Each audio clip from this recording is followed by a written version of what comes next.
Welcome back, friends. I'm EVON Davis, your traveling warrior astrologer, and today we're going to be looking at the new moon in Pisces conjunct Jupiter.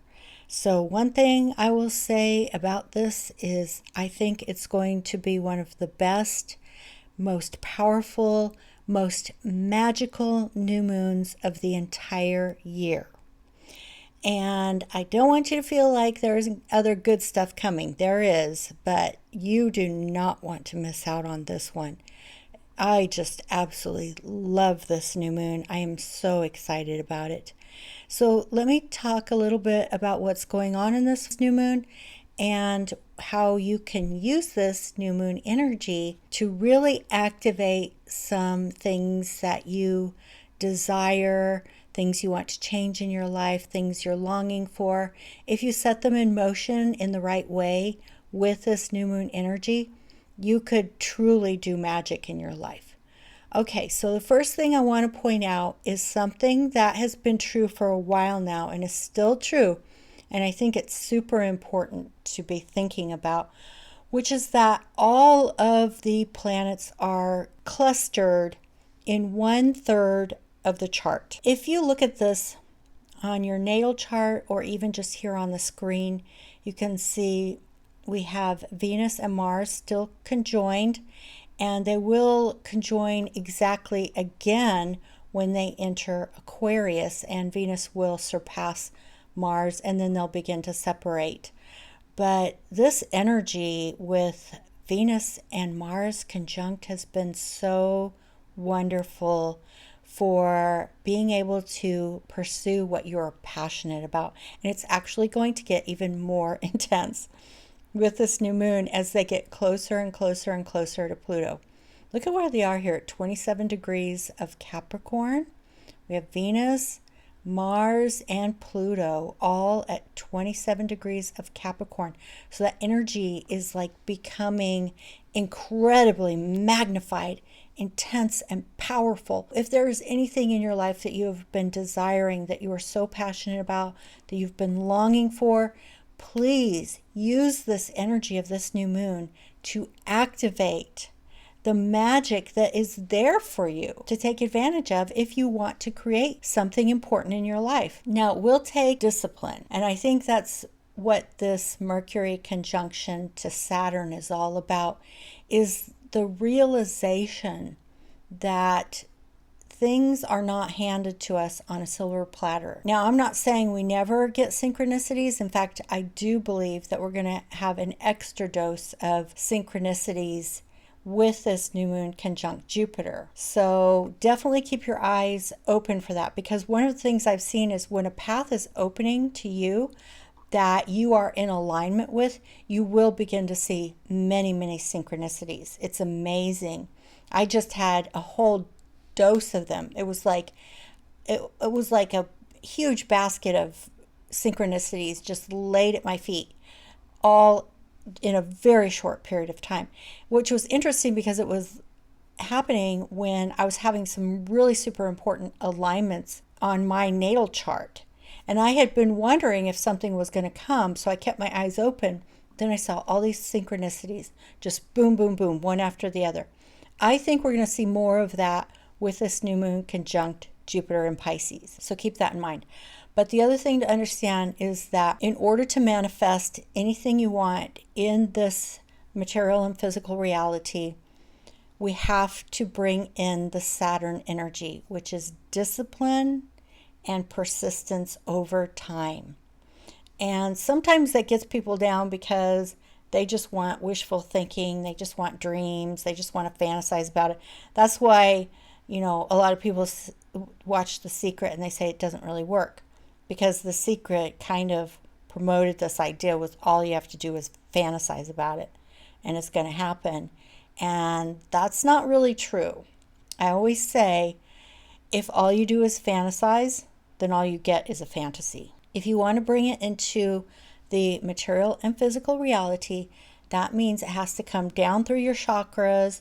The first chakra is the chakra that touches the ground. And so the vision is in the 7th chakra, and that's when you're in alignment with your divine purpose, and that's when you begin to see many, many synchronicities unfolding in your life, because you're in that archetypal consciousness. Your chakras are opening, and so the energy is coming down through your chakras, but it has to come all the way down through all 7 chakras, and literally ground itself in the earth. And that is Saturn. Saturn is the ruler of Capricorn. So this energy of Venus, Mars, and Pluto conjunct in Capricorn is super powerful. That's like your magic wand, okay? But you have to do the work and do it over time consistently with discipline. That's one of the things I've really been conscious of lately, because I've been doing manifestation for a very, very long time, really going all the way back to when I was a teenager. And I love magic rituals. I love using the energy of the new moons and full moons and turning it into a ritual, because that speaks to your subconscious and it speaks to the universe out there and your higher power. And getting all of that into alignment can be extremely powerful for manifestation.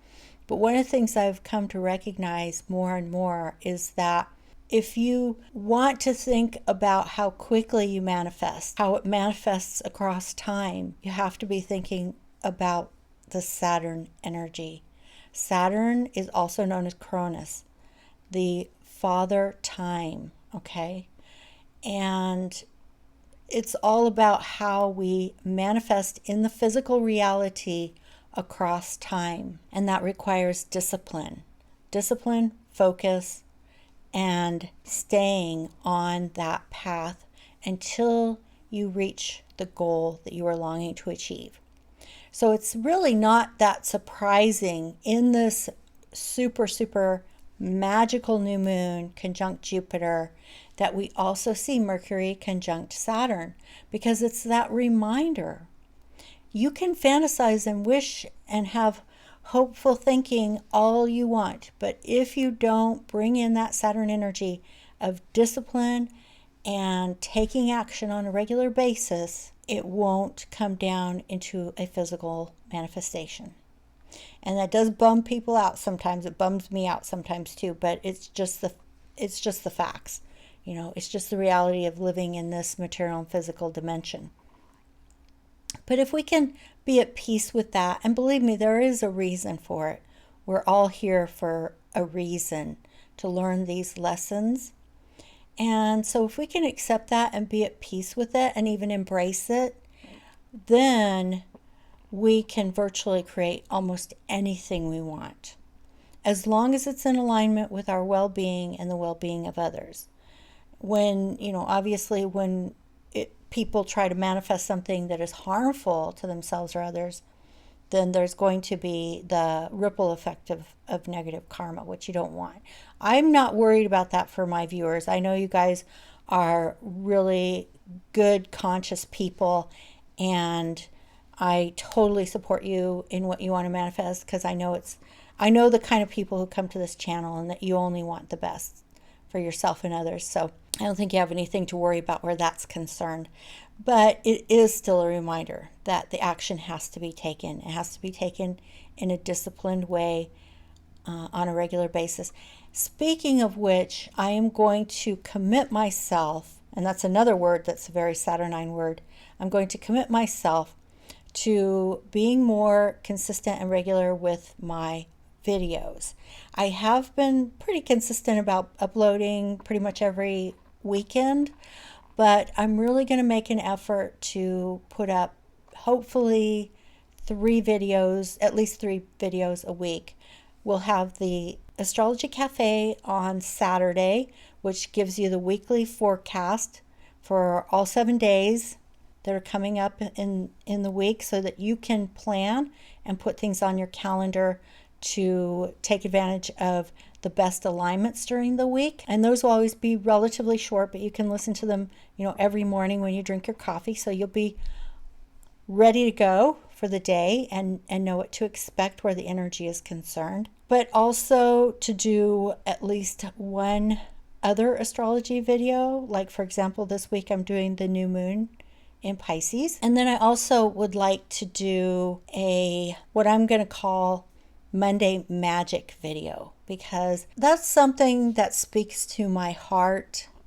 And I think I have gotten away from my love of magic, and I really want to get back in touch with it, because to me, life is so much more beautiful and spectacular and creative and artistic and just all around lovely when I am in touch with the magic of the universe and really experience that like when you're a child and everything seems magical when you're a child.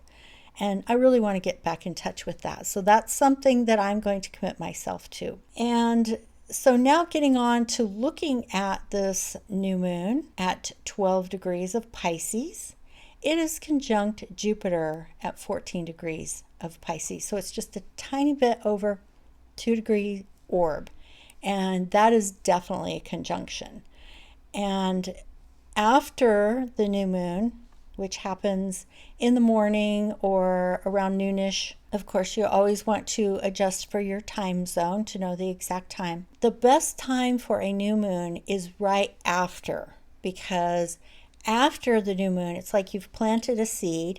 That's why you want to have your intentions and be very clear and focused on what they are. I would even suggest writing them down. And then immediately after, the moon is beginning to pull away from the sun. It will conjoin Jupiter fairly soon after the new moon is exact. And that energy is extremely magical. And that energy is also the energy of the waxing moon, meaning that it is growing in energy, becoming brighter and brighter and brighter over the next 2 weeks until it reaches its fullness. So not only will the moon conjoin Jupiter shortly after it's exact, after that, a couple of days later, the sun will conjoin Jupiter. And so we get like this triple dose of this Jupiter energy. And Jupiter is called the Great Benefic. It's like I like to sometimes think of it like the Santa Claus of the zodiac, because Jupiter just makes things flow so much more easily. So if you mix that Jupiter energy where everything is flowing and the moon is waxing with the discipline and commitment and persistence of the Saturn energy, you can definitely manifest your goals. Absolutely. So use this new moon as a time to set your intentions, write them down, be focused, be committed, be disciplined, and know what actions you're going to take. You don't have to know everything, but you have to have knowledge of at least a few actions that you can take, even if it's just doing research or just talking to someone who has some information that might be helpful to you. Like myself, I'm actually planning to submit a workshop proposal to teach YouTube to writers. So I'll let you guys know how that goes, but I think it's going to go well because I'm going to use this energy of the new moon conjunct Jupiter, and I'm super excited about it. Okay, so the other thing I want to point out is that this new moon conjunct Jupiter is also sextile Uranus in Taurus. So we are going to get some of the benefits of Uranus, because a lot of times Uranus can bring surprises, and usually when it's in a favorable alignment like a sextile. Sextiles aren't quite as strong as trines, so often they will come as an idea that pops into your mind, or like a window of opportunity opening up, or you'll see something like it has a lot to do with more about like the idea of something that you have a thought in your mind, or you run across some information really synchronistically that gives you an idea, or you talk to someone. It's very much in sort of that realm of things. So keep that in mind, because some information might come into your awareness that could be really helpful to you, okay? And then, of course, we also have the Venus-Mars-Pluto conjunction trining the North Node in Taurus. So this, again, is making it very favorable, because we get that trine to the North Node, which is the direction of our evolution. So this is incredibly, incredibly magical energy. And all the planets are direct right now and will be until late April. So we've still got about 2 months left of all the planets direct, which makes it easy if you're trying to move forward or outward into the world and put your plans in motion. Okay, all the planets direct makes that much easier. So you also want to take advantage of all the planets direct over the next 2 months. And with all the energy focused in 1/3 of the chart, that means it is a time to focus your energy on the things you want most and bring them into manifestation. All right, so I hope you can see why I really, really love this new moon conjunct Jupiter. I think the full moon is also going to be really beautiful. And then in April, we will move toward the most magical time of the year with the Jupiter conjunction to Neptune, and Venus will be in there too. So we've got some great energy over the next 2 months. Please, please, please take advantage of it. Whatever you've been longing for, please take it seriously. Write it down. Focus your energy. Do a ritual if you're comfortable with that, and put that energy out into the world and take action and make it happen, okay? Because this is just absolutely fantastic energy. So I hope that you will take my advice on this and leave your comments below. Share with other people what you're planning to do and how it goes. And I will look forward to seeing you in the next video. Bye-bye.